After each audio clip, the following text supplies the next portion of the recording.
No cabe duda que la festividad de la llamada Navidad reúne dos ingredientes inseparables y que se han transmitido de generación en generación. Número uno, el paganismo. En primer lugar, debemos entender que la Navidad tiene su origen en el paganismo de Babilonia, aproximadamente 2600 años antes de Cristo. La historia relata que en aquel entonces existía una reina llamada Semiramis, en cuyo vientre crecía su hijo Tamuz, que según la tradición popular de aquella religión, habría concebido virginalmente. Este hijo era la encarnación del dios Sol, Ra para los egipcios y Baal para los caldeos, y su alumbramiento se celebraba con fiestas, orgías, y en particular se adornaban árboles con cerezas rojas y bolas brillantes en representación del sol. La costumbre del árbol surgió de una creencia babilónica que decía que Semiramis, la madre de Tamuz, afirmaba que durante una noche un árbol verde se habría desarrollado de un tronco muerto. El tronco supuestamente representaba a su esposo muerto, Nimrod. Génesis capítulo 10, verso 9, habla de este Nimrod. Y el árbol de pino llegó a ser el símbolo de que Nimrod había revivido en la persona de Tamuz.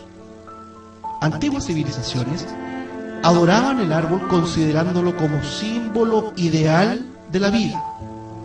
Por su característica vertical, el árbol representaba los atributos del dios babilónico llamado Fal, que eran grandes esculturas de piedra en forma del miembro masculino.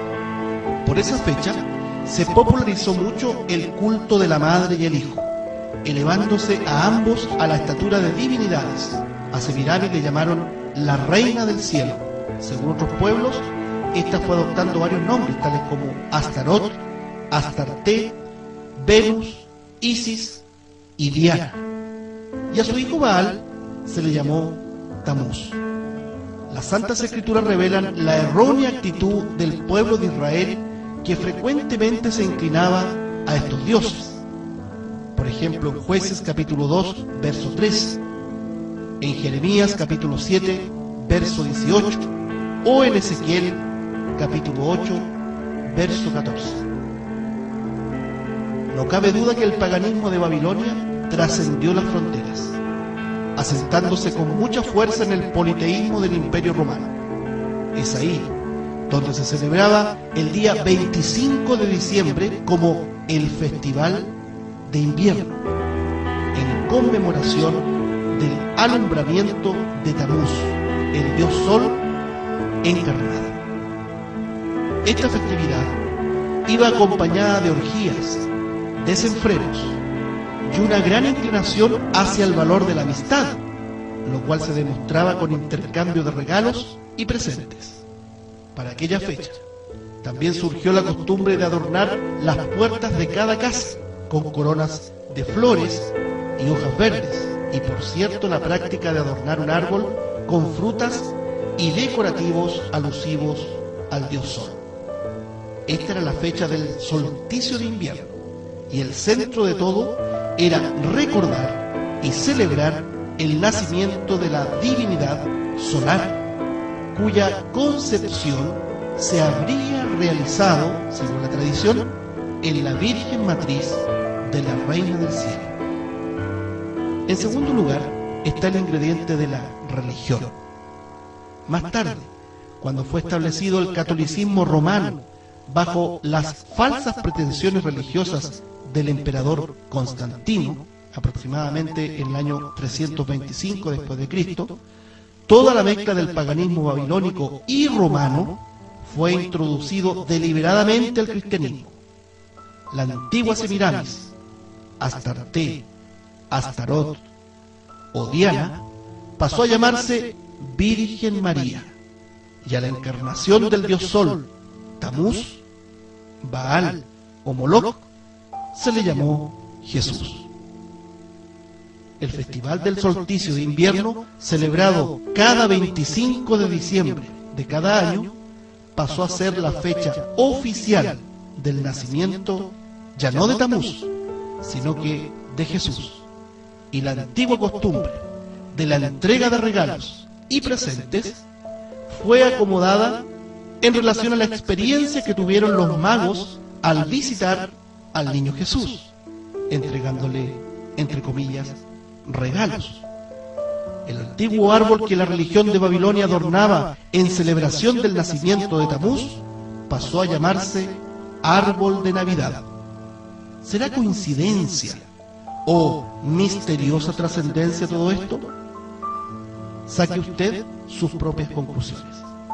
Por otra parte, es necesario evaluar a un personaje que se lleva toda la atención en esta fecha.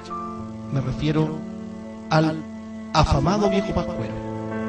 No podemos negar que la fecha de la Navidad es un verdadero caldo de cultivo para los comerciantes, el consumismo y una aplastante carrera de tener más, todo detrás de una pantalla o envoltorio cristiano.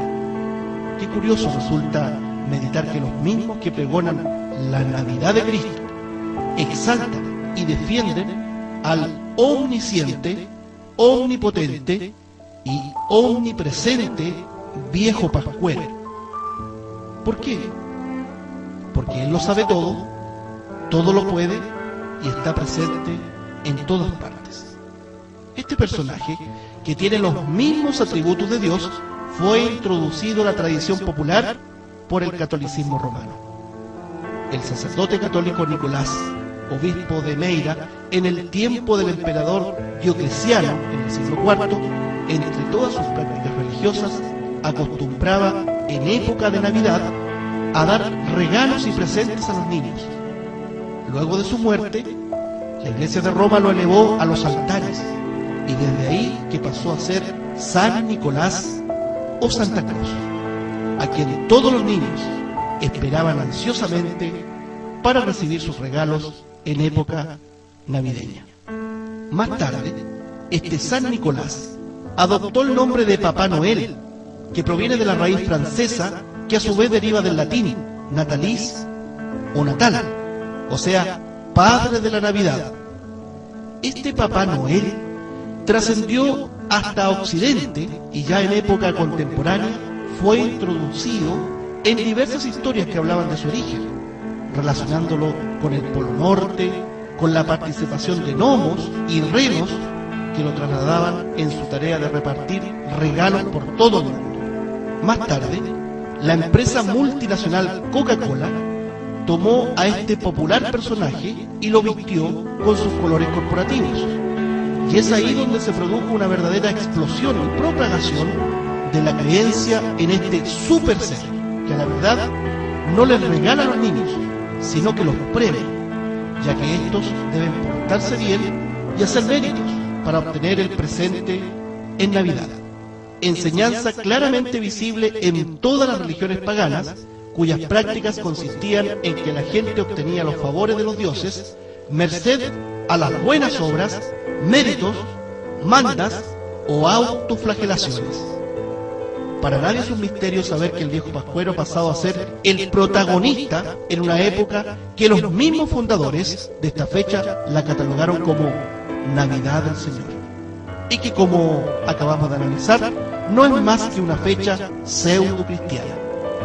Finalmente, citamos las Escrituras en Jeremías capítulo 10, versos 2 al 3.